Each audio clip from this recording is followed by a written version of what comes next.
What's going on, guys? It's Cimo. So today I'm bringing to you my top 5 reprints for 2018. Now, these are cards that I specifically want to see reprinted because they don't have an announced reprint as of yet, and I think that these are cards, especially on a competitive level, but also from a casual standpoint, that really need a reprint going into this new year. But I do want to qualify, so this list is not going to contain cards that already have a reprint announced, so we know that cards like Ghost, Ogre, and Droll Unlock are going to get a reprint in Legendary Collection Kaiba, and we also have a card like Ash Blossom where we're probably going to get it in the 2018 Mega Tin because it's probably more likely than not going to contain Maximum Crisis, and that's most likely where Ash Blossom's reprint is going to rest. So otherwise, Ash Blossom would just be basically all 5 slots on this list because of how expensive of a card that it is. So before we get into it, I do want to give a big shout out to my newest patrons as always, so big shout out this time to Corey, and if you guys want to help support me and the channel through Patreon, then check out the link in the description below. But without further ado, let's get right into it. Starting off with number 5, it's Beals of the Diabolical Dragons. Now, Beals is a card that was released all the way back in Premium Gold, if you can believe that,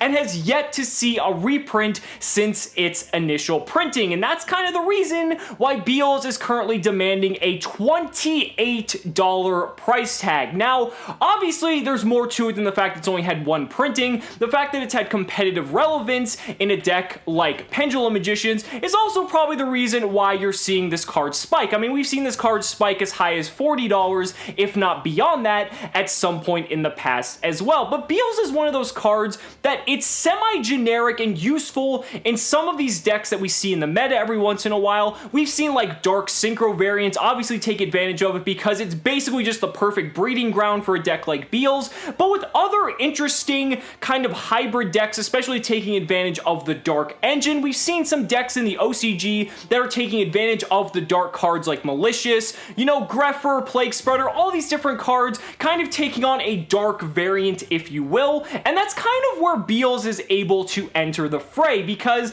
all you really need is a dark tuner for Beals to be viable, and if your deck can play one of those and can spam it out rather consistently, then you have an absolute beast of a boss monster that can be incredibly difficult to deal with. Some decks actually don't have an out to Beals, and it really makes them struggle when playing against a deck like that. So I definitely think Beals is definitely warranted for a reprint, especially too for anyone who's looking to play a deck like Pendulum Magician. This is basically the only card in the extra deck that's worth anywhere in excess of just an absurd amount of money, so I definitely think that Beals is warranted for that reprint. Now, moving on to number 4, we actually have a pair of cards taking up this category because they're essentially, you'll see why, they basically go hand in hand. So for number 4, we have Invoked Makaba and Invocation. Both of these cards debuted back in Fusion Enforcers and are basically the 2 most expensive cards and really the only 2 expensive cards in that set as a whole. And definitely for good reason. When these cards were first printed,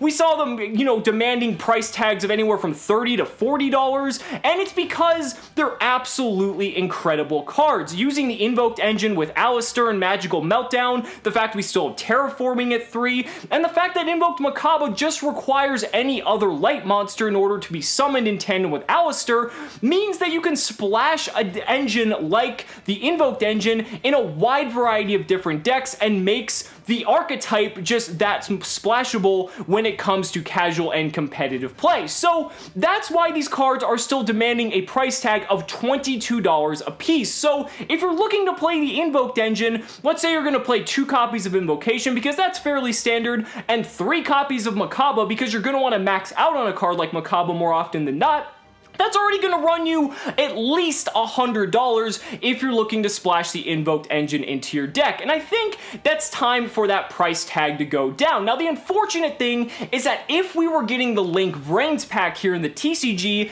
in the OCG, Invoked Makaba as well as Invocation were actually reprinted in lower rarity, in the Link Vrains pack. So I was really looking forward to that so that other players had the opportunity to get their hands on cards like Macabre and Invocation a lot easier. But now that we don't have the Link Vrains pack and we know for a fact we're not getting it, it's a little bit disheartening for anyone who wants to play the deck and can't get their hands on these cards. So I definitely think if there's going to be any sort of reprint set coming out this year, that Invocation and Invoked Macabre should definitely be a part of it. So moving on to number 3, this is a card that we've seen for a very long time, and it's definitely a card that, even though it might not be seeing a lot of competitive play at the moment, it's definitely a card that needs to come down in price, and that card is Utopia The Lightning. Utopia The Lightning has had a couple printings as a whole. It's had its debut printing in one of the mangas that just recently came out in the last couple of years. Then it also had a super rare printing in the special edition when it became legal for Europe to play the card. And then there's also the OTS Ultimate Rare version of the card, which looks absolutely fucking gorgeous. However, the thing you have to realize is when it comes to Utopia The Lightning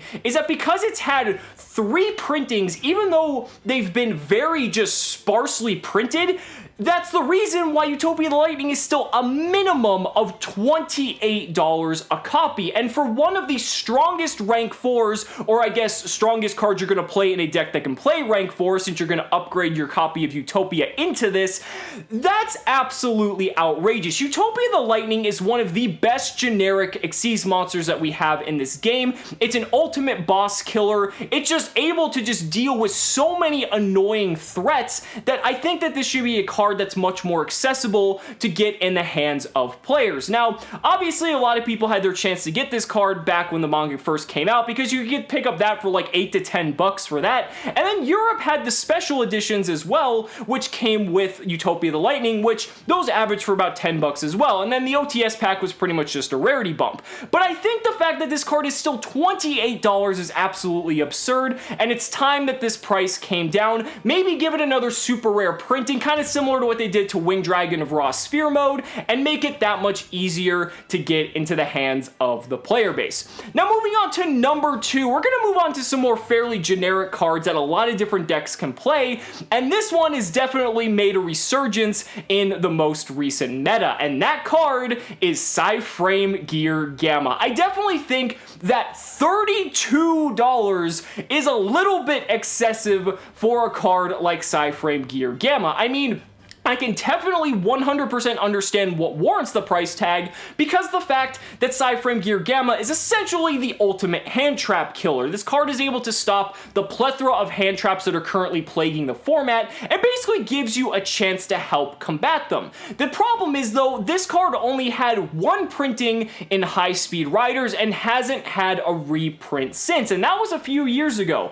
So the fact that the meta has evolved and has sculpted itself in such a way where hand traps have become so relevant that a card like Gamma is almost a necessity for some decks to play if they want to compete, that this card definitely, while the price tag is warranted considering the landscape of the meta, it should not be a $32 card. This card could easily get reprinted in something like an Astro Pack as a super rare, or maybe in just, like I said, like a special edition as a super rare. Obviously, they're not really going to do that, although they have done that with cards like Skullmeister and Solemn Strike, so I guess it's very plausible that Psyframe Gear Gamma could potentially be in one of these special editions in the future, but I think given the current climate of the meta as a whole, if we're going to be transitioning into a format where hand traps are going to be this prevalent and prolific moving forward, then I definitely think that unless there's another card that comes out that combats hand traps in a similar, accessible way that Psyframe Gear Gamma does, that it definitely warrants a reprint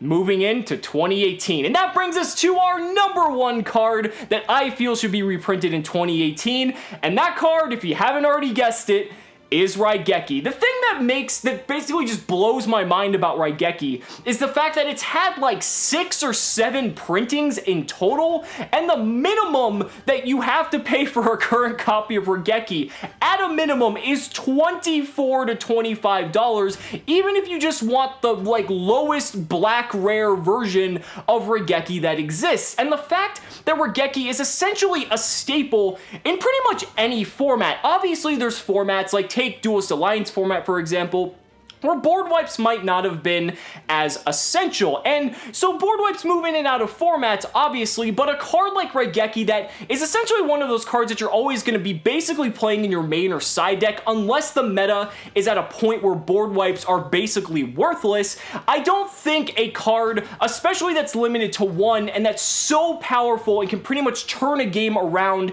in your favor, should be $25. This is another card that might get reprinted in Legendary Collection Kaiba because we've obviously seen Raigeki in previous Legendary Collections, and I personally believe that that would be the perfect opportunity for them to give another reprinting of Raigeki. Even if it's a secret rare like it was in the previous Legendary Collections, at least there's additional copies of it on the market to help lower the price point of all the other copies that currently exist to maybe make it like a $15 staple or maybe a $12 staple. That's really all I want to see. Just make it more accessible for the players, both casual and competitive alike, and that's going to make everyone happy as a whole. So guys, that's it for my top 5 reprints of 2018. Let me know down in the comments what you guys think about your top reprints that you want to see moving into this new year. I'd really love to hear your thoughts. Guys, thank you so much for watching the video. Be sure to like the video as always. Subscribe to the channel for more amazing Yu-Gi-Oh content. And if you really like this video,